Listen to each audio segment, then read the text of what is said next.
कार्तिक मास कथा महात्म्य अध्याय 7वां। जय श्री कृष्ण, राधे राधे। भगवान श्री कृष्ण की महिमा अपरंपार है।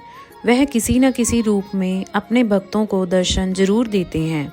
अगर कोई भक्त उनकी सच्चे मन से भक्ति करता है तो वह उनकी हर संभव सहायता करते हैं। अगर सच्चे मन से समर्पित भाव से भगवान की भक्ति की जाए, सुध बुध खोकर सिर्फ भगवान का ही ध्यान किया जाए, मोह माया त्याग कर अगर केवल प्रभु में ही मन लगा लिया जाए तो भगवान अपने भक्तों को कभी संकट में नहीं रहने देते, उन्हें हर संकट से तार लेते हैं। आज के अध्याय का शुभारंभ भी भगवान श्री कृष्ण जी की चमत्कारी कहानी से करते हैं। अगर आज की कहानी आपको पसंद आए तो वीडियो को लाइक करें, शेयर करें और हमारे चैनल को सब्सक्राइब करें। हिंदू धर्म में कार्तिक महीने में भगवान विष्णु व तुलसी माता के साथ विभिन्न देवी देवताओं की पूजा का विधान भी है, जिसमें पीपल व पथवारी पूजा भी शामिल है। इस पूजन से जुड़ी एक गुजरी की कथा काफी प्रसिद्ध है, जिसे कार्तिक महीने में पीपल पथवारी पूजते समय पूरा महीना सुना जाता है। आज हम आपको पीपल पथवारी की वही कथा बताने जा रहे हैं। एक समय एक गुजरी थी। उसने अपनी बहू को एक दिन दूध दही बेचने को कहा। वह बेचने गई तो रास्ते में औरतें पीपल पथवारी सींचती हुई दिखी। इस पर उसने उन औरतों से पूछा कि वह यह क्या कर रही हैं। औरतों ने कहा कि हम पीपल पथवारी सींच रही हैं, इससे घर में धन धान्य बढ़ता है और खोया पति भी मिल जाता है। बहू बोली, ऐसी बात है तो मैं पानी की जगह दूध व दही से सींचूंगी। गुजरी बहू ने रोज दूध दही बेचते समय पीपल पथवारी को दूध दही से सींचना शुरू कर दिया। जब सास दूध दही के रुपए मांगती तो वह कह देती कि महीना पूरा होने पर हिसाब दे देगी। इसके बाद जब कार्तिक का महीना पूरा हो गया तो वह पीपल पथवारी के चरणों में पड़ गई। इस पर पीपल पथवारी ने पूछा कि क्या बात है, तो उसने कहा कि आज सास दूध दही का हिसाब मांगेगी। पीपल पथवारी बोली कि मेरे पास तो रुपए नहीं है, यह पत्थर और पान के टुकड़े हैं, जिसे ले जा। बहू वही साथ ले गई और उसे एक अलमारी में रख दिया। इसके बाद डर के मारे वह चद्दर ओढ़ कर सो गई। कुछ देर में सास बोली कि बहू दूध दही के रुपए ला। बहू बोली, मैं जो लाई हूँ वह अलमारी में रख दिए हैं। सास ने अलमारी खोलकर देखा तो उसमें हीरे मोती जगमगा रहे थे। धन का भी ढेर लगा था। सास ने बहू को आवाज लगाई कि बहू इतना धन कहाँ से लाई है। बहू ने आकर देखा तो सच में धन के भंडार भरे थे। इस पर बहू ने सास को सारी बात बता दी। सास ने कहा कि अब मैं भी कार्तिक मास में पीपल पथवारी को सींचूंगी। इसके बाद जब कार्तिक मास आया तो सास दूध दही बेचने लगी, पर वह दूध दही बेचने के बाद खाली हांडी में पानी डालकर उससे पीपल पथवारी में पानी डाल दी थी। पूर्णिमा के दिन उसने अपनी बहू से कहा कि वह उससे दूध दही के रुपए मांगे। जब बहू ने रुपए मांगे तो वह भी पीपल पथवारी के चरण पकड़कर कहने लगी कि मुझसे बहू रुपए मांग रही है। इस पर पीपल पथवारी ने उसे भी पत्थर व पान के टुकड़े दे दिए, जिसे सास ने अलमारी में ले जाकर रख दिया। इसके बाद जब बहू ने अलमारी खोलकर देखी तो उसमें कीड़े मकोड़े मिले। इस पर सब कोई कहने लगा कि बहू तो सत की भूखी थी, लेकिन सास ने धन की भूखी होकर पीपल पथवारी को सींचा था, इसलिए उसे फल नहीं मिला। कथा के अंत में कहा जाता है कि पथवारी माता ने जैसा बहू को फल दिया वैसा सबको दे, और जैसा सास को दिया वैसा किसी को भी ना दे। बोले विष्णु भगवान की जय। आइए अब श्रवण करते हैं कार्तिक मास व्रत कथा महात्म्य अध्याय 7वां। कार्तिक मास व्रत कथा के 7वें अध्याय में नारद जी कार्तिक मास के व्रत के नियमों के बारे में बता रहे हैं, साथ ही कौन सी तिथि को कौन सा भोजन करना चाहिए और क्या नहीं करना चाहिए। आइए विस्तार से पढ़ें। श्री नारद जी बोले, हे राजन, अब कार्तिक मास का व्रत करने वालों के नियम सुनिए। मैं संक्षेप में कहता हूँ।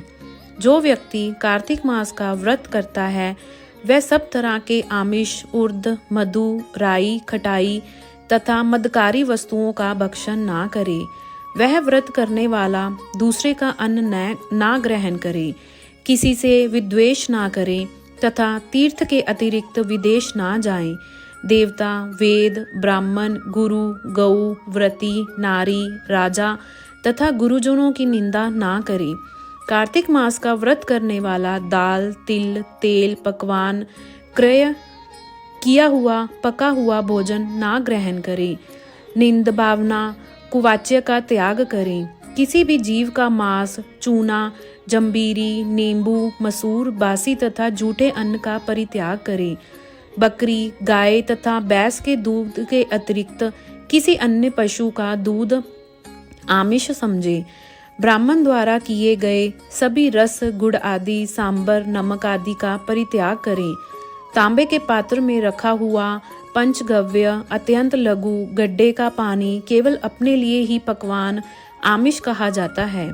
कार्तिक मास का व्रती सदा ब्रह्मचर्य से रहे, पृथ्वी पर शयन करे और दिन के चौथे पहर को केवल एक बार पत्तल पर खावे। कार्तिक का व्रती नरक चतुर्दशी को तेल लगावे। इसके अतिरिक्त दूसरी तिथियों में तेल लगाकर स्नान त्याज्य है। कार्तिक व्रती मनुष्य सिंघाड़ा, कोहड़ा, प्याज, बंटा, गाजर, मूली इन सब वस्तुओं को ग्रहण ना करे। लौकी व बंटा, कोहड़ा, कटेरी का फल, तरबूज तथा कैत इनको कार्तिक मास का व्रती त्याग है। व्रती मासिक धर्म के समय स्त्री से चंडाल, पापी, ब्रह्मद्रोही और नास्तिकों से संभाषण ना करे।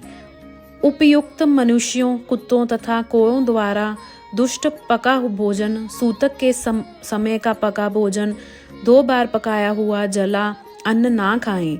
अपनी शक्ति के अनुसार कृच्छ चंद्र आदि व्रत श्री विष्णु भगवान जी की प्रसन्नता हेतु करें और पूर्व वर्णित नियमों का पालन करें।